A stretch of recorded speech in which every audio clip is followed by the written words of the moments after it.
Hello friends, welcome back to my channel. আশা করি সবাই ভালো আছো, আমিও ভালো আছি। তাহলে সুয়ের ফ্ল্যাটের গৃহপ্রবেশ হয়ে গেল। কিভাবে হলো না, লোকনাথ বাবা এবং গপুকে কোলে নিয়ে এসে তাদের জন্য নতুন আসন কিনে এনে তাদের প্রতিস্থাপন করা হলো। ঠিক আছে, এইবার জগন্নাথ দেবেরও একটা আসন রাখা হলো, অর্থাৎ 3টি ঠাকুর নিয়ে যাওয়া হলো সেখানে। কিন্তু কোনো পুরুত ঠাকুর এলো না, নিজে ঘরের পুজোর মতো করে পুজো করলো। কিন্তু এটা বড়ই খটকা লাগলো। আমি একটা নতুন জায়গায় গিয়ে থাকবো ভেবেছি, যদিও আমার শ্বশুরবাড়ি থেকে বেরিয়ে গিয়ে বাপের বাড়িতেই প্রথম আশ্রয় হওয়াটা উচিত ছিল, আশ্রয় নেওয়াটা উচিত ছিল, কিন্তু সেখানে আমি প্রথম থেকেই প্রি প্ল্যান্ড একটা ফ্ল্যাট ভাড়া নিয়ে নিলাম। এবার ফ্ল্যাটটা কেনা না ভাড়া নেওয়া সেটা তো পরবর্তীকালে আমরা বুঝতেই পারবো। ঠিক আছে, ভাড়া নিলে সেটা বেশি দিন নেওয়া থাকবে না, আর কেনা থাকলে এটা লং লাস্টিং করবে, এটাই স্বাভাবিক। আবার পরবর্তীকালে এটাও বলা যেতে পারে যে আমি ভাড়া নিয়েছিলাম, পরে ভাবলাম কিনে নিই, এটাও বলা হতে পারে। সবই হতে পারে, সবই সম্ভব, কারণ আজকাল ব্লগিং দেখে সবাই সব কিছু শিখে যাচ্ছে এবং অ্যাকচুয়ালি নিজেদের জীবনটাকে সিরিয়ালের মতো বানিয়ে ফেলছে। সিরিয়ালে যে ড্রামাগুলো আমরা দেখি সেগুলো সাধারণ ব্লগাররা যারা সিরিয়ালে চান্স পায় না, তারা নিজেদের লাইফে নিজেরাই ক্রিয়েট করে ভিউয়ার্সদের মোটিভেট করে এবং তাদেরকে আকর্ষণ করে ভিউজ গেইন করে। এখন এটাই চলছে। এইবার দেখো, একটা টোটো নিয়ে আসা হলো এই ঠাকুর নিয়ে যাওয়ার জন্য এবং ঠাকুর পুজোর কিছু সামগ্রী নিয়ে যাওয়ার জন্য। ঠিক আছে, যতটুকু আমাদের সঙ্গে শেয়ার করেছে আমি ততটুকুর মধ্যেই থাকছি। খুব বেশি জিনিস তো আমাদের সঙ্গে শেয়ার করছে না, কারণ ক্যামেরার সম্বন্ধে খুব সচেতন, এটা বোঝা গেল। এবং এটা কিন্তু ব্লগারদের থেকেই ট্রেন্ড হয়েছে। এইবার একটা টোটো নিয়ে আসা হলো, টোটোকে বাড়ির মধ্যে ঢোকানো হলো, তাতে সামগ্রী সমস্ত মালপত্র তুলে সেখানে পৌঁছানো হলো। তাহলে আমার প্রথমেই প্রশ্ন এটা যে আমি ফ্ল্যাটটা এমন ডিস্টেন্সেই নিয়েছি যেখানে কিনা টোটো করে যাওয়া যায়, আমার মনে হলো। কারণ বাজি শুনছিলাম সুখে, এই ট্রেনে করে গেলাম, এই ট্রেনে লেডিসে উঠলাম, ইত্যাদি ইত্যাদি। সেখানে আমি মালপত্র নিয়ে যদি টোটোতে যেতে পারি তাহলে ডিস্টেন্সটা কিন্তু অনেক দূর নয়। কারণ আমরা জানি টোটোতে অনেক দূর অবধি যাওয়া যায় না। হ্যাঁ, যদি ভিতরের রাস্তা দিয়ে দিয়ে যাওয়া যায় সেটা আলাদা কথা, কিন্তু যে ডিস্টেন্সটার কথা আমরা শুনছি, অর্থাৎ তার বাপের বাড়ির কাছে শুনছিলাম কোন পুট্টুরে, মসলন্দ পুট্টুরে ফ্ল্যাট নেওয়া হয়েছে। তো সেইখানে যদি ফ্ল্যাট নেয় তাহলে সেখানে কি টোটো করে যাওয়া সম্ভব? আমার জানা নেই। এবার তোমরা যদি জানো তো বলো। আমার মনে হয় যাওয়া যায় না।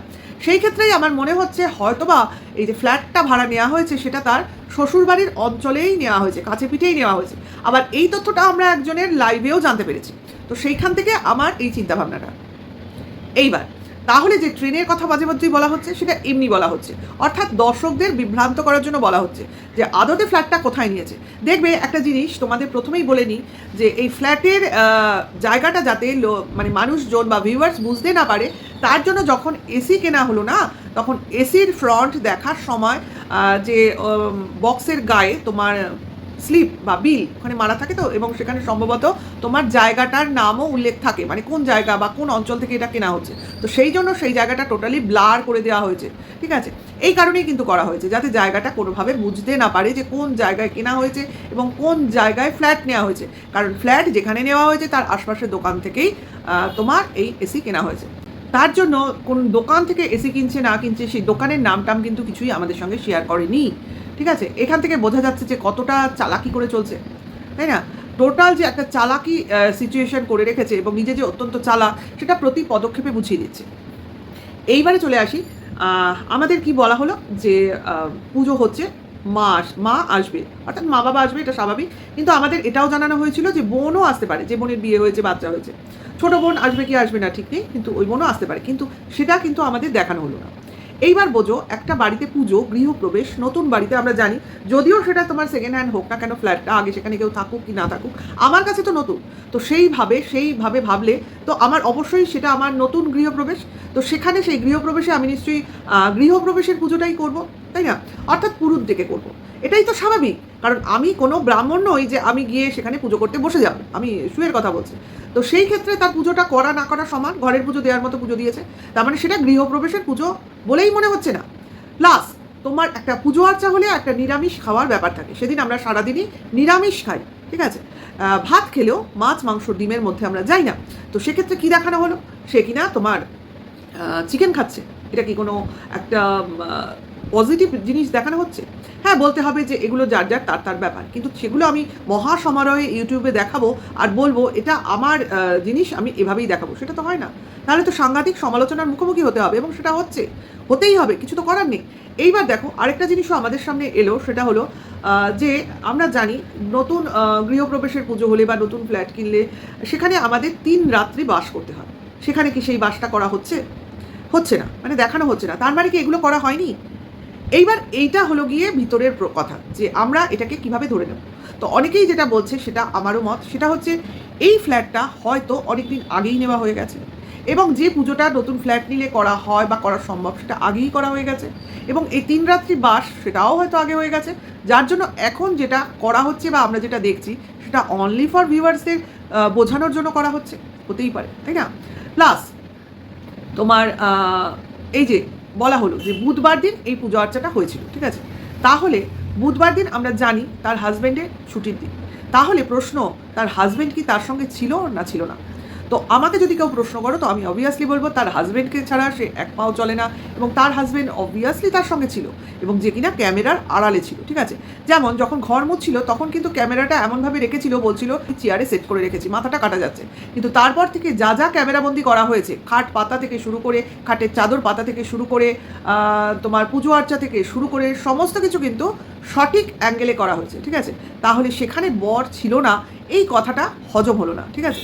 হয়তো বা তোমার পোষ্যটা নাও থাকতে পারে, পোষ্যটাকে নিয়ে নাও যেতে পারে, কারণ পোষ্যকে কন্ট্রোল করা অসুবিধা, তবে ওকে বিশ্বাস নেই, কারণ পোষ্যকে নিয়ে গেলেও হয়তো কোথাও বেঁধে রেখেছে, কে বলতে পারে। কিন্তু সেটাও একটা রিস্কের বিষয়, অর্থাৎ পোষ্যকে বেঁধে আটকে রাখলেও তার গলার স্বরটাকে তো আর আটকে রাখতে পারবে না, তাই না? তো এটাও বিবেচনার বিষয়।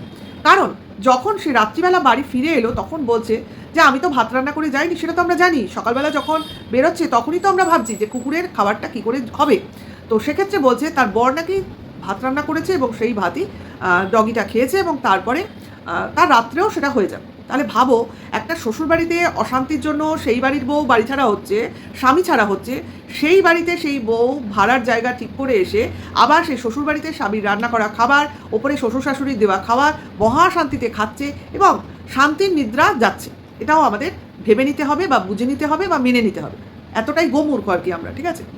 তো যে জিনিসটা সব থেকে বেশি অবিশ্বাস্যজনক লাগলো, যে আমি জানতামও না যে আমি আজকে এসি কিনতে যাবো, ঠিক আছে? আমি আজকে এই মুহূর্তে মনে করো তোমাদের সঙ্গে কথা বলছি, আমি জানি না বিকেলে আমি এসি কিনতে যাবো, এটা সম্ভব? এসি কি মানে মুড়ির মোয়া বা মুড়ির প্যাকেট যে আমি এই গেলাম, এই মনে করলাম, এই কিনলাম আর এই নিয়ে আসলাম? তা তো নয়। এর জন্য তো আমার যথেষ্ট একটা ইনভেস্টের ব্যাপার আছে, আর যেখানে বলছে ফাইন্যান্সে কিনেছি তার জন্য সমস্ত জিনিসের তৈরি হওয়া বিশেষ প্রয়োজন, অর্থাৎ কাগজপত্র, ব্যাংক ডিটেলস, দুনিয়ার তোমার অরিজিনাল কপি, জেরক্স কপি, দুনিয়ার জিনিস তোমার লাগে, এমনি এমনি হবে না। তারপরে কি হলো না, বলছে আমি পুজো করলাম, দুপুর অবধি বুঝতে পারিনি, একটার পর বুঝতে পারলাম কি পরিমাণ হিট ছাদের ওপর থেকে নিচের দিকে নামছে। তো তখন আমি ডিসিশন নিয়ে নিলাম, এই তো আমি রেস্টুরেন্টে খেতে যাব আর সঙ্গে সঙ্গে আমি এসির দোকানে যাবো আর একটা এসি কিনে ফেলবো। এত সহজ, এত সহজ। এইবার ক্যামেরায় আমরা শুধু কি দেখলাম, পুজো করছে, খাট পাচ্ছে, চাদর পাচ্ছে, কিন্তু ক্যামেরার পিছনে কি হচ্ছে সেটা কি আমরা দেখতে পাচ্ছি? যেখানে আমাদের বিশ্বাস করতেই অসুবিধা হচ্ছে যে একটা বাড়িতে পুজো দেখাচ্ছে, সেখানে কেউ নেই, কিন্তু আমাদের মনে হচ্ছে যেন ক্যামেরার পিছনে অনেকে রয়েছে, যাদের মুখগুলো আমাদের কাছে চেনা, গলার স্বরগুলোও জানা, কিন্তু আমাদের শোনানো হচ্ছে না। কারণ ম্যাক্সিমাম ক্ষেত্রেই আমরা দেখলাম ভয়েস ওভার দেওয়া হচ্ছে ফ্ল্যাটে থাকাকালীন। তার মানে বুঝতে পারছো যে কোথাও থেকে কোনো সাউন্ড বা ক্যাওস যাতে আমাদের কানে এসে না পৌঁছয়, তার জন্য কিছু কিছু ক্ষেত্রে ভয়েস ওভার দেওয়া হয়েছে। আর সব থেকে বেশি আশ্চর্যজনক হচ্ছে, যেখানে খেতে গেছিলো সেখানে শুধুমাত্র বাটি, মানে ফ্রাইড রাইসের বাটি, মাংসের বাটির উপরেই ক্যামেরা ফোকাসিং করে রাখা হলো। এবার অপোজিটে কারা আছে না আছে, সঙ্গে কে আছে না আছে, খাওয়া দাওয়া, সারাউন্ডিংস কিচ্ছু দেখানো হলো না। তার মানেটা কি? আমি কন্ট্রোভার্সি চাইছি, আমার সঙ্গে কারা আছে সেটা তোমাদের জানাতে চাইছি না, আর আমি যেটা করব সেটাই সঠিক। এইগুলোই তো ভিউয়ার্সদের সামনে তুলে ধরা হচ্ছে, ভিউয়ার্সদের শোনানো হচ্ছে এবং মানানোর চেষ্টা করা হচ্ছে। যাই হোক, এটা তো একটা ব্লগিংয়ে গেল, দেন চলে এলো এসি কেনা। ভাই এসি তো কেনা হয়ে গেল দেনান দেন, জানি না ফাইন্যান্সে এত তাড়াতাড়ি কী করে এসির বন্দোবস্ত হয়ে যায়। তারপরে এসি আবার সেই দিন বাড়িতে তোমার ডেলিভারিও হয়ে গেল। তো কেন কেনা হলো, যুক্তিটা কী দেওয়া হলো, তোমার কারণটা কী দেওয়া হলো? না, পোষ্যটার গরমে কষ্ট হবে, তার সঙ্গে নিজেরও কষ্ট হবে। সেটা একটা ভিডিওতে বলেছে যে গরম সাংঘাতিক, একতলার গরমের সঙ্গে ফ্ল্যাটের 4 তলার গরমের তুলনাটা সত্যিকারের অসহ্যকর। তো সেখানে পোষ্যের কারণে এসি কেনা হলো। এটা একটা মানে সত্যিকারের মানে মানতে পারা যায় না, এটা সম্ভব নয়। হ্যাঁ, এটা যদি প্রথম থেকে হতো তাহলে মেনে নিতাম, কিন্তু এখন এই কারণ দেখিয়ে এসি ভাই মারা যাচ্ছে না। এরপরে যদি মানুষ পোষ্যের জন্য এটা কিনবো, পোষ্যের জন্য সেটা কিনবো, তো তারা সেই লেভেলের মানুষ হয়, এই শুয়ের মতো নিম্ন মধ্যবিত্ত মানুষ হয় না। কিন্তু এগুলো যে কোথা থেকে আসছে, কিভাবে আসছে, বা যার দুদিন আগেও কেস করার বা কেসের লড়াই লড়ার মতো পয়সা যার কাছে ছিল না, টাকা পয়সা, যার কিনা ভিক্ষাবৃত্তি করে টাকা সংগ্রহ করতে হয়েছে, সে আজকে ল্যাভিসলি লাইফ লিড করার কথা ভাবছে বা দেখাচ্ছে। বুঝতে পারছো? এইবার বলি তোমাদের খাটের কথা। একটা স্টিলের খাট কেনা হলো, কেন না এই বাড়ি থেকে খাট নেবে না? কেন নেবে না? আমি আমার স্বামীর সঙ্গে থাকবো না, আমি আমার শ্বশুরবাড়িতে থাকবো না, তাহলে আমি বাবার দেওয়া সমস্ত জিনিস এই বাড়িতে রেখে যাবো কেন? এটা তো স্বাভাবিক। আমার তো মনে হয় না তোমার হাজবেন্ড বা কোনো লোকজন তাকে মানা করবে, আর মানা করলেও শুনবে। যে কিনা ঠাকুর সিংহাসন থেকে নিয়ে চলে যেতে পারে, জিনিসপত্র নিয়ে যেতে পারে, সেখানে সে খাটটা খুলে নিয়ে যেতে পারবে না, এটা হতে পারে না। তার বাবার দেওয়া জিনিসগুলো সে ফ্ল্যাটে নিয়ে কেন গেল না, এটা কিন্তু বড় প্রশ্ন। আমি তো বলবো ভিউয়ার্সদের জিজ্ঞাসা করা উচিত যে তুমি কেন এই ধরনের ভুল তথ্য আমাদের সামনে নিয়ে আসছো? তুমি যেটা করছো সে তো ইন্টেনশনালি করছো, এবং এতে তোমার সঙ্গে তোমার সমস্ত ফ্যামিলি মেম্বার্স, কি শ্বশুরবাড়ি কি বাপের বাড়ি, সবাই ইনভলভ আছে। ইভেন তোমার স্বামীর সমর্থন আছে, শ্বশুর শাশুড়ির সমর্থন আছে, বাবা মার সমর্থন আছে। সেখানে তুমি এইরমভাবে ভিউয়ার্স ঠকাচ্ছ কেন? তার যে এইসব দু নম্বরই ব্যাপার তার দর্শকরা ধরে ফেলছে, এবং তার কমেন্টস বক্সে বলতে গেলে একরকম জুতোচ্ছে। তো সেইটা আবার প্রমাণিত করার জন্য যে সে সৎ, সে যা বলছে ঠিক বলছে, তার জন্য আবার সে ফারিয়াকে ফোন করে তার ফোন মানে কল রেকর্ডিং এনে ওয়াইটিতে দর্শকদের শোনাচ্ছে। ভাই, ফারিয়া নিজে এক কল রেকর্ডিং নিজের লাইফ নিয়ে ব্যতিব্যস্ত, অর্থাৎ নিজে কি করছে না করছে তার প্রুফ দিতে ব্যতিব্যস্ত, সে কিনা শুয়ের প্রুফ এখানে দিতে আসছে, এবং দর্শকরা আবার ফারিয়ার কথা বিশ্বাস করে নেবে। এটা মানে বিশ্বাসযোগ্য, তাই না? তো হাস্যকর পরিস্থিতি তৈরি করছে, এগুলো মোটেও বিশ্বাসযোগ্য নয়। আর একটা জিনিস যেটা দেখলাম সেটাও আমি এই ভিডিওতে বলে দেবো, কারণ এই শুকে নিয়ে দুটো ভিডিও করার আমার মোটেও ইচ্ছে নেই। সেটা হলো প্রমোশনাল ভিডিও দেখা গেল শুয়ের কন্ট্রোভার্সিয়াল চ্যানেলে, অর্থাৎ কিছু গেমিংয়ের ভিডিও, যে গেমিংগুলো যথেষ্ট বিপজ্জনক বলেই আমরা জানি, এবং অনেকেরই এই কারণে তোমার কমিউনিটি গাইডলাইন্সের আওতায় পড়ে গেছে অনেকেই। আমরা এটা আগেও টিনার ক্ষেত্রেও দেখেছিলাম। তো এই ধরনের গেমিং ভিডিও দিলে যে কতটা বিপজ্জনক সেটা সবাই জানে, কিন্তু ইনকামটা অনেক বেশি হওয়ার জন্য লোকে এই ধরনের গেমিং ভিডিও দেয়। তো সেক্ষেত্রে টিনার বিপদটা জানি বলেই বলছি। তা এই জন্য আরও মনে হচ্ছে ভাই, এই যে প্রমোশনাল ভিডিওগুলো শুকে প্রোভাইড করছে কে? তো আমি যে এর আগের শুকে করা ভিডিওতে বলেছিলাম যে ফোকলাকে কোনো না কোনোভাবে আমার শুয়ের সঙ্গে ইনভলভড মনে হচ্ছে, তো আজকে তো আবার তাতে একটা স্ট্যাম্প পড়ে গেল। এই যে প্রমোশনাল ভিডিওগুলো শু পাচ্ছে কোথা থেকে? তো এখানে আর আমাদের চিন্তাভাবনা করার দরকার নেই, এটা প্রোভাইড করছে ফোকলা, কারণ ফোকলাই এখন শুয়ের চ্যানেলের দায়ভার নিয়েছে মনে হচ্ছে। না, শু কিন্তু টিনার মতো এত বোকা নয়। সে শুধু ওই আর কি তোমার ডাইরেকশনের মানে ব্যানার ফ্যানার তৈরি হেল্পিং ব্যাপারটাকে ফোকলার হাতে তুলে দিলেও আসল ব্যাপারটা মোটেও তুলে দেবে না, অর্থাৎ তোমার কোনো আইডি ফাইডি তুলে দেবে না। অত বোকাও নয়, কারণ এত ডেকে এত ঠেকে এত ঠকে ও আগে থেকেই প্রিপেয়ার্ড, সেটা কথা না। কিন্তু হচ্ছে ফোকলা যে শুকে এত কিছু করে দিচ্ছে বা দিয়ে দিচ্ছে, সেটা কি উইদাউট বেনিফিট? মানে আমি কারোর হেল্প করব, সেটা আমার নিজস্ব কোনো বেনিফিট থাকবে না? তো এক্ষেত্রে আমার এটাই প্রশ্ন যে কেন ফোকলা শুকে হেল্প করছে? কেন ফোকলা শুকে হেল্প করছে? অর্থাৎ এখন হয়তো ফোকলার মানে টেন্ডেন্সি থাকবে যে প্রমোশনাল ভিডিওগুলো সে একসময় টিনুকে প্রোভাইড করেছিল বা টিনুকে পেতে হেল্প করেছিল, ঠিক সেইগুলো যাতে শু পায়। হয়তো তার জন্যই এই ফ্ল্যাট নেওয়া হলো, ঝা চকচকে একটা ব্যাকগ্রাউন্ড ক্রিয়েট করার জন্য। হতেও পারে না, এটাই হতে চলেছে। আমরা হয়তো ভবিষ্যতে এটাই দেখব।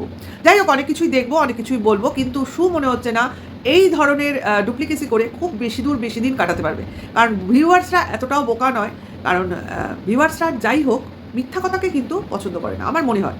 কারণ তুমি চালাকি দেখাতেই পারো, তুমি তোমার ক্লেভারনেস নিয়ে মানুষের মন জয় করতেই পারো, কিন্তু তুমি মিথ্যে কথা বলে প্রতিনিয়ত দর্শক ঠকাবে, সেটা মনে হয় না দর্শকরা সহ্য করবে আমার মনে হয়। কারণ এতটাও ঠকতে মনে হয় কেউ চায় না।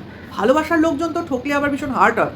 তো সেই হার্টের কি বলবো, সেই ক্ষতটা ভিউয়ার্সদের মনে কতটা গভীর হলে একসময় তারা এই শুয়ের স্বাদ ছেড়ে দিতে বাধ্য হবে, সেটা ভবিষ্যতেই আমরা বুঝতে পারবো। কারণ এতটাও ওভার কনফিডেন্স ভালো না। কনফিডেন্স ভালো, আমি বরাবর বলেছি কনফিডেন্স ছাড়া জীবনে এগিয়ে যাওয়া সম্ভব নয়, কিন্তু ওভার কোনো জিনিসই ভালো না। সেটা যখন হবে তখন মানুষের পতন অনিবার্য। তো ভিডিওটা এখানে রাখবো, কেমন লাগলো অবশ্যই জানিও। নেক্সট ভিডিওয়ে আবার দেখা হবে। ভালো থেকো, সুস্থ থেকো, এখনকার জন্য এইটুকু, টাটা, বাই।